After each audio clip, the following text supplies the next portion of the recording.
اس لیے حدیث میں ارشاد فرمایا کہ تم اپنے گھر میں رہتے ہوئے گھر کے آداب کا خیال کرو. اپنے گھر میں رہتے ہوئے گھر کے آداب کا خیال کر لو. بید بھی مت کرو، گھر تمہارا چھن جائے گا. شہر میں کبھی ادھر رہ رہے، کبھی ادھر رہ رہے، کبھی ادھر چلا جاتا ہے، اچانک پتہ چل جاتا ہے، ساز و سامان لے کے بڑے مکان میں چلا گیا. یہ سمجھتے ہیں کہ بہت بڑا کام ہوا، حقیقت میں بہت بڑی پھٹکار پڑ رہی ہے. عقل نہیں ہے، ہوش و سوچ نہیں. حضرت ارشاد فرماتے ہیں صلی اللہ علیہ وسلم، دیکھیں حضرت نے فرمایا کہ میں نے جبریل کو کہا کہ فلاں ٹائم پہ تو آؤ، فلاں وقت تو آ جاؤ ذرا.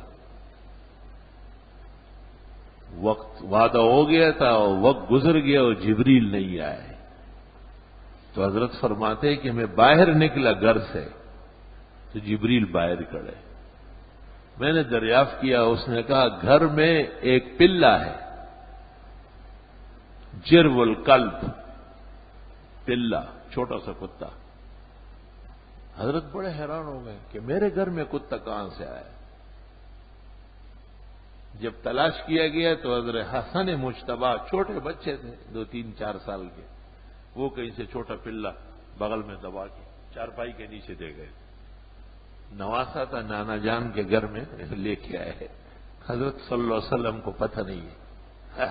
وہ بندر روڈ پہ، بنس روڈ پہ علم غیب بٹتا ہے، اور ادھر سولجر بازار میں علم غیب بٹ رہا ہے. قبروں کو، درگاہوں کو علم غیب کی بوریاں ٹرک بھر بھر کے بھیجا جا رہا ہے.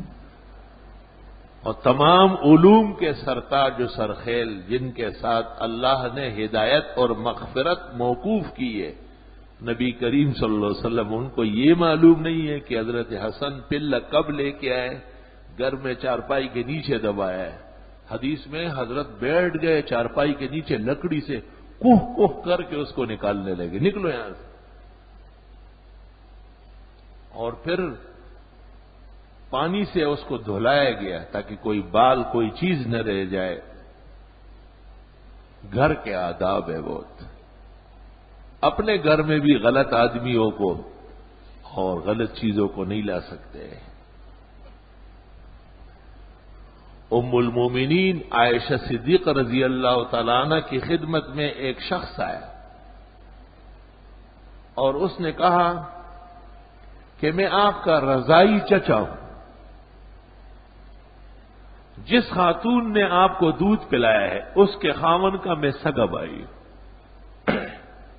ام المومنین نے کہا انما ارضعتنی امی، مجھے تو عورت نے دودھ پلایا، مرد نے تو نہیں پلایا کہ مرد کا بھائی آ رہا ہے میرا چچا بن رہا ہے، باہر نکلو. گھر کے آداب، حجاب و پردہ دے گے. اس کا نام فلیح تھا، فلیح، اور بعض روایتوں میں افلاح بھی آتا ہے. جب نبی کریم صلی اللہ علیہ وسلم گھر تشریف لائے تو ام المومنین نے فرمایا کہ اس طرح افلاح آیا تھا، اور اس نے اندر آنے کا کہا. میں نے تو اجازت نہیں دی کیونکہ مجھے تو عورت نے دودھ پلایا، مرد نے تو نہیں پلایا کہ اس کے بھائی آ رہے میرے چچے بن رہا ہے. حضرت مسکرائے اور فرمایا عائشہ انہ عمک ولی یلج علیک، واقعی وہ چچا بن چکا ہے، آ سکتا ہے. کیونکہ قاعدہ رضاعت کا یہ ہے کہ جس خاتون کا دودھ پیا جائے اس کو کہتے ہیں دودھ پلانے والی، یعنی شیر دہ. از جانب شیر دہ ہم خویش شون، اس کے سب اپنے ہو گئے. جیسے اس کا خاوند باپ ہو گیا تو اس کا بھائی چچا ہوتا ہے، ہو گیا.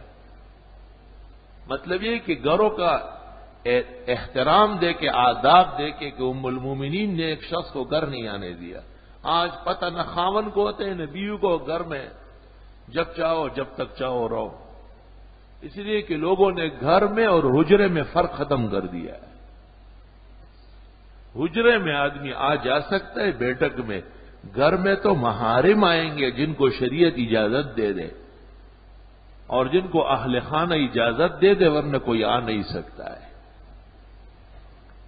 اس لیے جناب نبی کریم صلی اللہ علیہ وسلم نے ارشاد فرمایا کہ جس گھر میں 3 چیزیں ہوں ان میں رحمتوں کے فرشتے نہیں آئیں گے۔ جنوبی آدمی جس کو جنابت فرض ہو چکی ہے یا حائضہ کا حیض ختم ہو چکا ہے یا جس عورت کا بچہ ہوا ہے نفسا، اس کی مدت نفاس پوری ہو چکی ہے، غسل فرض ہے اور ابھی تک نہیں کیا ہے، اس گھر میں بھی فرشتے رحمتوں کے نہیں آئیں گے۔ اللہ اکبر۔ علماء دین کا اس پر اتفاق ہے کہ ناپاکی کے فوراً بعد جتنا جلد ہو سکے غسل کرنا سنت اور غسل حتمی کرنا ضرور کرنا یہ فرض۔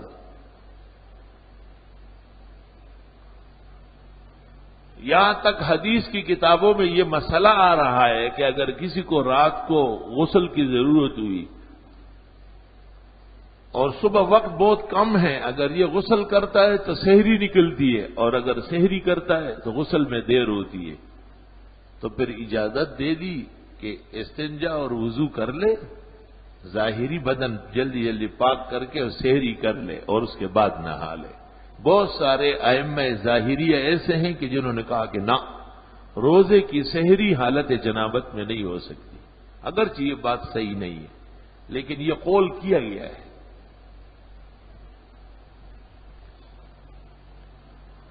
اور بعض روایات میں کہ ناپاک شخص سے ہر مخلوق زمین کا ایک ایک حصہ وہ پناہ مانگتا ہے،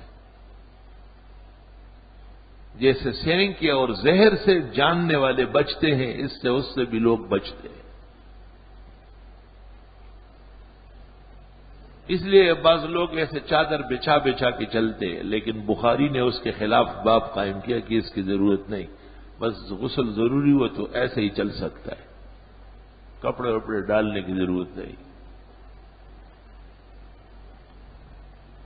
گھر کا احترام و ادب،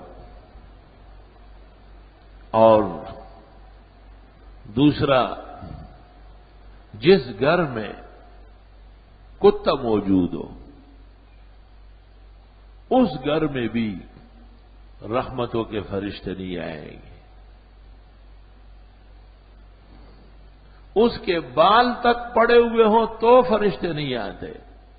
اور آج دیکھو، میں نے بعض بڑی گاڑیوں میں دیکھا، معتبرین کی گاڑیوں میں، کہ اگر کتا نہیں مل رہا ہے تو کتے کی طرح ایک مورتی بنائی ہے اور اس کو اگلی سیٹ کے سامنے لٹکائی ہے۔ میں نے اپنے ساتھی سے پوچھا کہ یہ کیا ہے؟ کہا یہ سجاوٹ ہے، ان کے خیال میں یہ سجاوٹ ہے۔ دل کے پپولے جل اٹھے سینے کے داغ سے، اس گھر کو آگ لگ گئی گھر کے چراغ سے۔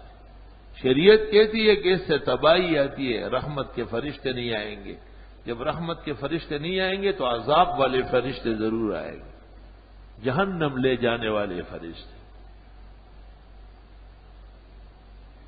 جن 3 کتوں کی اجازت دی ہے، شکار کے لیے کتا رکھ سکتے، چوکیدارے کے لیے رکھ سکتے، مال مویشیوں کی حفاظت کے لیے کھیتوں میں کتا رکھ سکتے، ان کے لیے بھی علماء دین کہتے ہیں کہ ان کی جگہ اور راستہ علیحدہ کر لیا جائے تو بہتر ہے۔ جیسے گھروں میں سرونٹ روم ہوتا ہے تو ایک ڈاگ روم ہی بنائے گا، اور اس کے لیے علیحدہ راستہ بھی چھوٹا سا بنائے تاکہ وہ عام راستے میں نہ حائل ہو اور اللہ کے ملائک کو، رحمت کے فرشتوں کو روکنے کا سبب نہ بنے، کیونکہ سارا وبال پالنے والے پر ہو۔ گھر کے آداب اور احترام۔ قرآن کریم میں ہے سورۃ یونس میں کہ حضرت موسیٰ علیہ السلام اور ان کے متبعین کے ساتھ جب فرعون کا ظلم اور زیادتی حد سے بڑھ گئی تو اللہ تعالیٰ کی طرف سے حکم آیا کہ وَجْعَلُوا بُيُوتَكُمْ بِمِصْرَ قِبْلَةً، گھروں کو قبلہ رخ بناؤ۔ قبلہ رخ یعنی گھر ایسے بناؤ کہ جس میں نماز سہولت سے ہو سکے، جس طرح ویسٹ اوپن اور یہ بناتے ہیں تو اس طرح یہ خیال بھی رکھے کہ قبلہ بالکل سامنے آئے۔ جیسے علماء کہتے ہیں کہ گھر میں کھانے پکانے کا نظام دائیں طرف ہو اور باورچی خانہ جیسے کہتے ہیں، اور دیگر ضروریات کا نظام الٹی طرف ہو. یہ سب آداب ہے، کیونکہ دائیں کو بائیں پر فضیلت ہے. جب آپ نماز میں ہاتھ باندھتے ہیں تو دائیں ہاتھ اوپر رکھ لیتے ہیں. آج تک کسی بیوقوف نے بھی ایسا نہیں باندھا کہ الٹا ہاتھ اوپر کر لے. ہاں، قمیص ابھی تک انگریزوں کے کہنے کے مطابق سل رہی ہے، اور واسکٹ اور شیروانی کا کنارہ بھی بائیں دائیں کے اوپر آ رہا ہے، کیونکہ انگریز کو یہ باور کرایا جا رہا ہے بلیئر کو کہ آپ چلے گئے لیکن ہم آپ کے لوگ اب بھی موجود ہیں، کام آپ کا کریں گے. کام وہی ہو رہا، اور عام نہیں خواص کا طبقہ مبتلا ہے. اس لیے 53 سال گزرنے کے بعد بھی انگریزی اقتدار قائم ہے. جو وہ کہتے ہیں اس میں کوئی دوسرا سوچ ہی نہیں. ادھر سے ایک حکم آتا ہے کہ دیکھو تمہارے مولوی اور مدرسے ٹھیک نہیں. مولوی لوگوں کے نماز پڑھاتے ہیں اور ان کو نکاح اور جنازہ پڑھاتے ہیں. ان کا ایمان اور ان کا سارا انجام علماء سے متعلق ہے. پوری دنیا کے ہر قوم میں مذہب کے لوگ محترم ہوتے ہیں، اور پاکستان کے 52 سالہ تاریخ میں یہ واحد جماعت ہے کہ جس کا کردار بے لوث اور مقدس ہے. باقی سب لوگ کرتے کیا ہے؟ جن کی بڑی بڑی ڈگریاں اور عہدے ہیں وہ کرتے کیا ہے؟ بڑے بڑے جسٹسوں کو، چیفوں کا حال کیا ہوتا ہے؟ راتوں رات جو پورا عمل تبدیل کیا گیا تھا، کیوں؟ کوئی ریکارڈ دکھا دے مجھے کہ کسی عالم نے دباؤ میں آ کے مسئلہ بتایا. ہرگز نہیں بتا سکتے، کیونکہ یہ دین بڑا بلند ہے. میں تو کہتا ہوں حکومت کو چاہیے کہ مدرسوں کا، علماء کا شکریہ ادا کرتی کہ معاشرے کی تطہیر اور اس کی پاکی اور صفائی ستھرائی کا مشکل ترین کام عقائد بھی پاک صاف کر رہے ہیں اور اعمال بھی وہ علماء مدرسے اور مسجدیں کر رہے ہیں. یہ اور بات ہے کہ اندھے کو نظر نہ آئے، یا نظر آ رہا ہے لیکن مجبور ہے اس کے خلاف کرنے پر.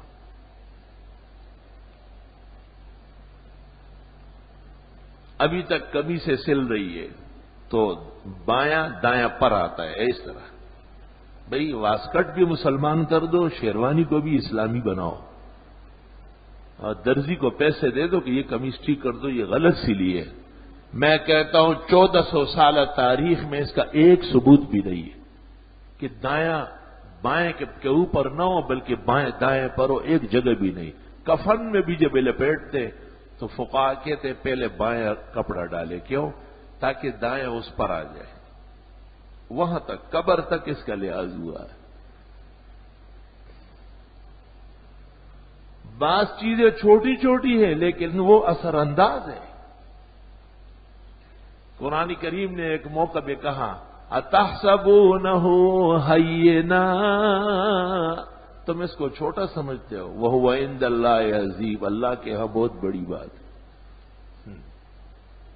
اب مثال سن لو تاکہ آنکھیں کھل جائے. جناب نبی کریم صلی اللہ علیہ وسلم نے پانی پیا اور جب پانی بچ گیا تو اتفاق سے دائیں طرف ایک اعرابی بیٹھا ہوا تھا جنگل سے آ کے، اور بائیں طرف ابو بکر صدیق بیٹھے تھے اور بڑے بڑے لوگ. اتفاق بائیں طرف.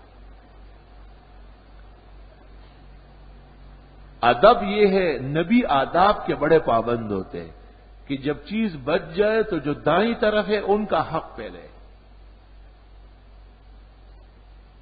تو آپ نے اس اعرابی سے کہا کہ آپ کی اجازت ہے میں ابو بکر صدیق کو دیتا ہوں.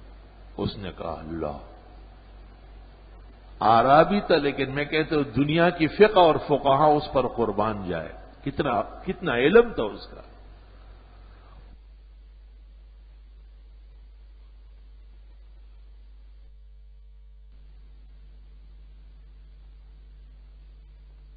قتل فی بخاری میں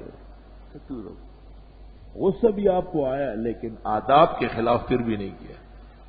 خاندان کے آپ صاحب الشرع ہیں، شارع علیہ السلام ہیں آپ.